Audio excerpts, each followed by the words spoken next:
ya. Telah kami lakukan tadi pagi, benar ya, sekitar jam 9.10, dan sekarang TSK-nya sudah dititipkan ya Pak ya, namanya ya, dititipkan di Rumah Tahanan Yogyakarta gitu ya. Pada kesempatan yang baik ini, pertama-tama tentunya kita tidak boleh lupa untuk selalu bersyukur, mengucapkan syukur tim kami. Setiap tahun kami melaksanakan kegiatan yang berkolaborasi dengan teman-teman di kejaksaan maupun di kepolisian. Dalam hal ini terkait dengan pengenaan pidana perpajakan. Jadi hari ini saya akan sedikit membacakan, nanti ada juga diriliskan kewajiban perpajakannya dengan baik. Kami tidak mentolerir gitu ya kegiatan-kegiatan yang bisa mencederai masyarakat, karena uang pajak itu akan dikembalikan demi kesejahteraan masyarakat. Jadi kalau ada yang jujur, ada yang nakal, tentunya kita juga akan melakukan kegiatan seperti ini. Moga-moga kita bisa memitigasi dan meminimalkan tindak pidana perpajakan ini semakin mengecil gitu ya, dengan adanya rilis atau konferensi pers yang kita lakukan bersama dengan stakeholder kami berdua ini gitu ya teman-teman. Moga-moga memberikan manfaat yang besar kepada masyarakat, khususnya juga kepada para wajib pajak yang sudah menyampaikan kewajiban perpajakannya secara baik gitu. Teman-teman, tidak ada yang fiktif, tetapi uang yang diberikan oleh lawan transaksi untuk pembayaran PPN tadi tidak disetorkan kepada kas negara. Nyetornya kan kepada bank ya, lewat bank ya, bukan kepada bank, kepada kas negara. Itu tidak dilakukan.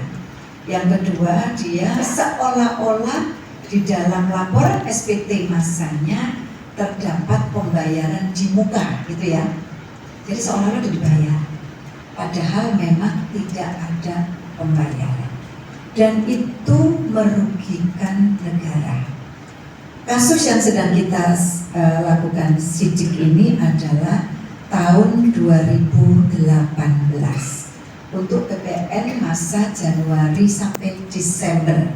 Benar ya teman-teman yang kerjain kalau saya salah di ini, Januari sampai dengan Desember 2018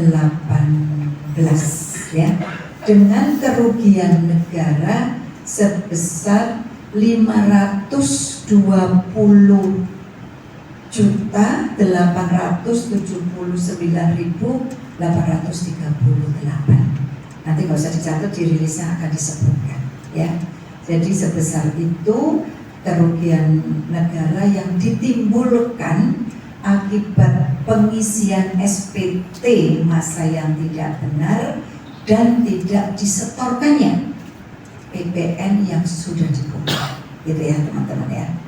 Nah, terkait dengan upaya pemulihan kerugian pada pendapatan negara, tim penyidik Kanwil DJP DIY telah melakukan penyitaan aset tersangka sebesar 1.571.705.000 rupiah.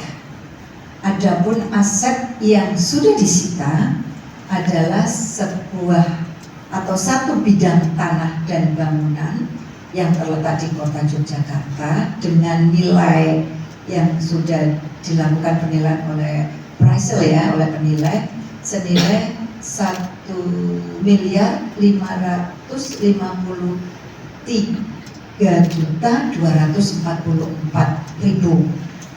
Sedangkan yang kedua adalah 1 unit sepeda motor, ini nggak ada mereknya ya, pokoknya motor gitu ya, itu dengan asumsi nilai penilai appraisal sebesar 18.461.000. Jadi totalnya tadi sudah saya sebutkan 1.571.705.000 gitu ya. Itu yang sudah kita lakukan penyitaan.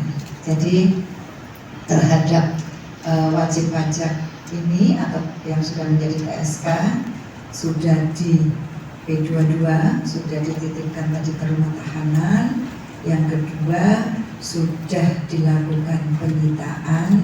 Nah, nanti selanjutnya kita serahkan pada teman-teman di kejaksaan yang akan melaksanakan kegiatan selanjutnya atau pekerjaan selanjutnya, yaitu persidangan sampai nanti pemutusan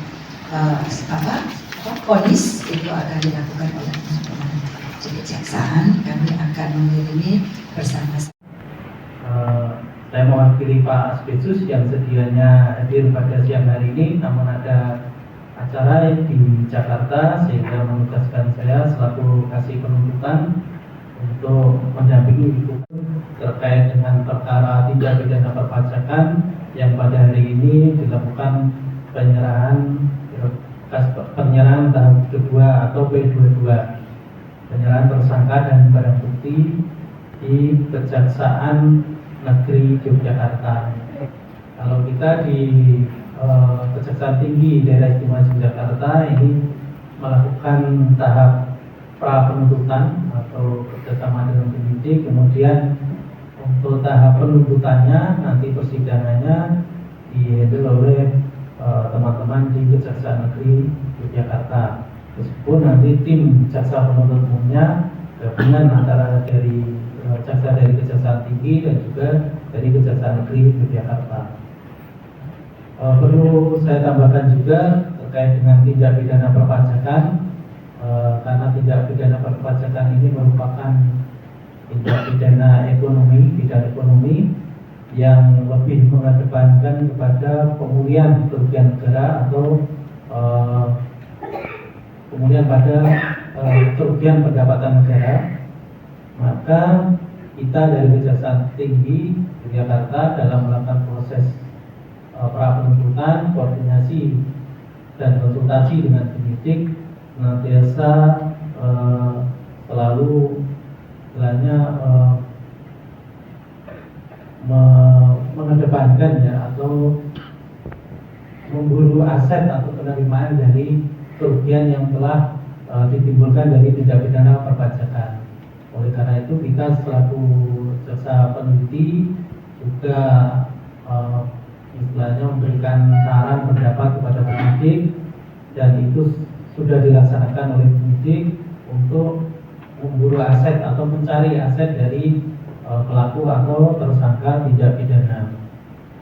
Gerak di bidang penjualan kendaraan bermotor gitu. Leasing. Advertising kok kendaraan bermotor. Advertising tadi ceritanya yang beda ya. Advertising, jadi apa itu namanya? Periklanan. Dia bergerak di periklanan gitu ya, monggo nanti dicari periklanan. Itu di DIY gitu ya, tempatnya di DIY. Nah, bagaimana bisa menentukan bahwa akhirnya wajib pajak yang bersangkutan kita lakukan sampai dengan taraf yang sekarang gitu ya. Mungkin saya mulai dengan cara bekerja di Direktorat Jenderal Pajak. Teman-teman wartawan media yang saya banggakan, jadi TUSIDI kita itu bekerja